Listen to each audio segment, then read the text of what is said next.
Lakini kuna watu wana watoto hapa, watoto wao wako kwenye nafasi nzuri makubwa, majeshi, madaktari, manini, lakini kawatizame mama zao wanalala kwenye vigodoro vina kunguni, maisha magumu, hawashughulikii, wamewatupa. Ile ndio kutupa uchafu, na maanisha hivyo. Kwa nini na sisi vile sio kila mtoto anakuwa anaongoka, na unaweza kumlea mtoto vizuri, lakini baadaye akaja kukudharau, asikuthamini. Ndio Mwenyezi Mungu akatupa maradhi yale tunakuja tunayatoa duniani. Yale sio watoto wako, yale maradhi Mungu kakupa. Lakini wanakuweko na watoto ambao wanakushughulikia wewe na wanakuthamini kama wewe ni mama.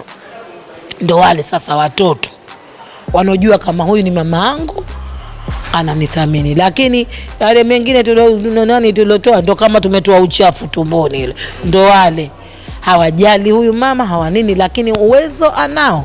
Na wengine wanaanza kuwa maskini, hana kitu, lakini akisikia mamangu anaumwa kidole tu amekukimbilia mbio, mama nikukoroge uji.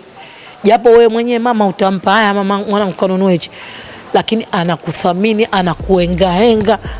Wale wote ni watoto walosaa watoto kama wale. Tena bora mtoto awe anakuthamini, bora awe hana hela lakini akuthamini, kuliko akiwa na pesa hana thamani. Ndio uchafu wenyewe huo tuloutupa.